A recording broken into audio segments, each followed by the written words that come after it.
आज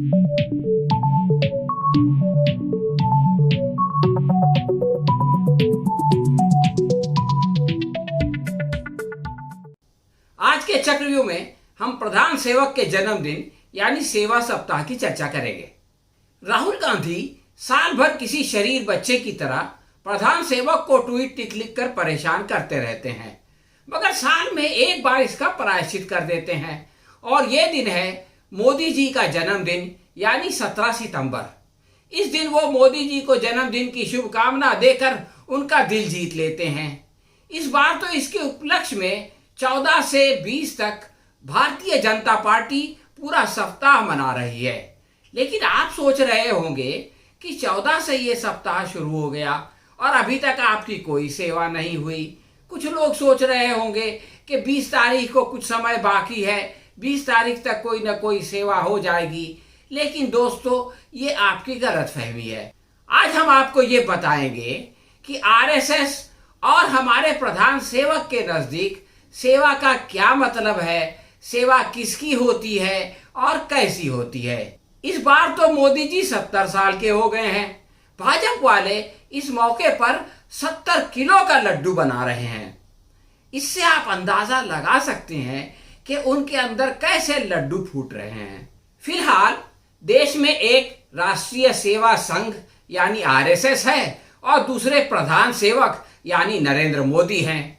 राष्ट्रीय सेवा संघ की स्थापना जिस समय हुई, भारत में अंग्रेजों का गुलाम था और उस वक्त स्वतंत्रता की लड़ाई चल रही थी। ऐसे में आरएसएस ने इस संघर्ष से अपने आप को दूर रखने के लिए खुद को सांस्कृतिक संगठन घोषित कर दिया और हिंदू मुसलमानों को लड़ाने में लग गए।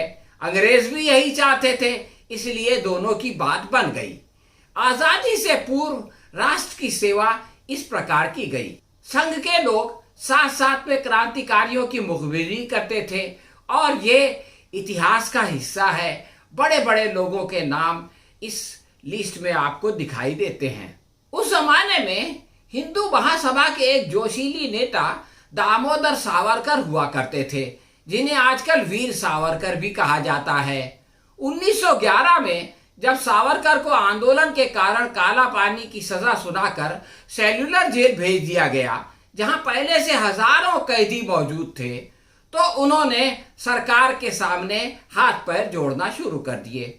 1911 से लेकर 1920 के बीच अंडमान निकोबार की जेल में बंद सावरकर ने 4 बार अंग्रेजों की लिखित क्षमा याचना की। सावरकर ने अंदर जाने के चंद दिनों के बाद ही 30 अगस्त 1911 को पहला माफीनामा लिखा और उसे 3 सितंबर को ब्रिटिश गवर्नमेंट ने खारिज कर दिया। इसके बाद 1913 में फिर एक बार पिटीशन खुद सावरकर ने अपने हाथ से गवर्नर काउंसिल के सदस्य सर रेनाल्ड क्राडोक को सौंपा, लेकिन उसका भी कोई खास फायदा नहीं हुआ। इसके 4 साल बाद जब 1917 में सरकार ने कैदियों के साथ कुछ नरमी की, तो सावरकर ने रहम की अर्जी पेश कर दी और वो भी रिजेक्ट हो गई। चौथी बार जुलाई 1920 में सावरकर ने भूतकाल की सारी क्रांतिकारी कार्यों से क्षमा मांगी और आश्वासन दिया कि मुझे छोड़ दिया जाए तो मैं आज़ादी की लड़ाई छोड़ दूंगा और जिंदगी भर अंग्रेजी सरकार का वफादार बनकर रहूंगा।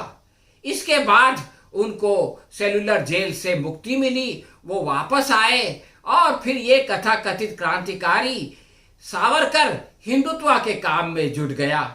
इससे आप अंदाजा लगा सकते हैं कि किस तरह से हिंदुत्व का कार्य अंग्रेजों के लिए फायदेमंद था।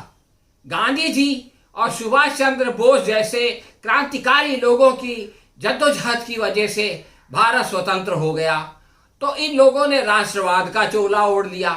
परंतु आज भी योगी जी अंग्रेजी सरकार की गुलामी की बात कभी नहीं करते, बल्कि मुगलों के पीछे पड़े रहते हैं। जबकि आज़ादी की पहली लड़ाई सारे हिंदुस्तानियों ने मिलकर बहादुर शाह जफर के नेतृत्व में लड़ी थी। ये और बात है कि इसमें हिंदुत्ववादी शामिल नहीं हुए थे।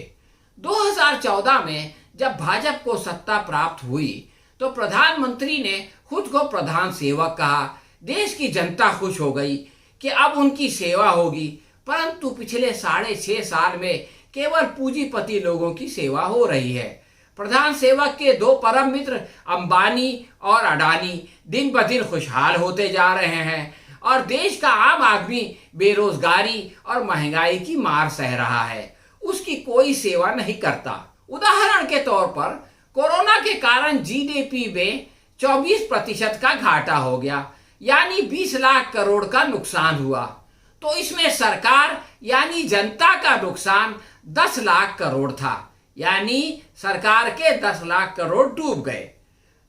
हमारे आपके जैसे नौकरी करने वाले लोगों के 5 लाख करोड़ डूब गए और धंधा व्यापार करने वाले मध्य वर्ग को भी 3 लाख करोड़ का घाटा उठाना पड़ा।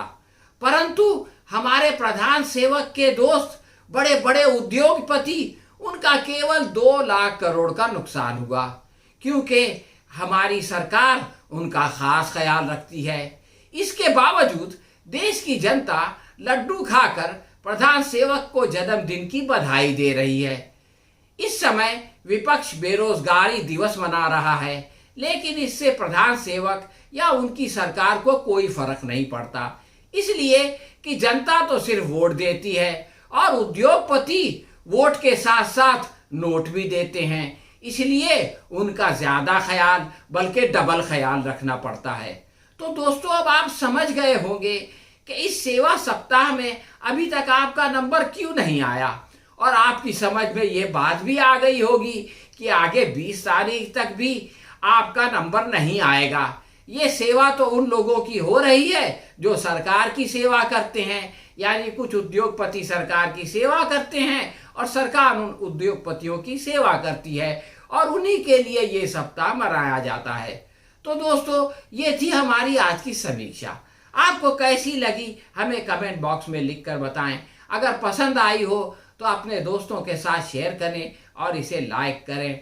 हम बहुत जल्द किसी नए विषय के साथ आपकी सेवा में फिर उपस्थित होंगे। तब तक के लिए अनुमति दीजिए। धन्यवाद।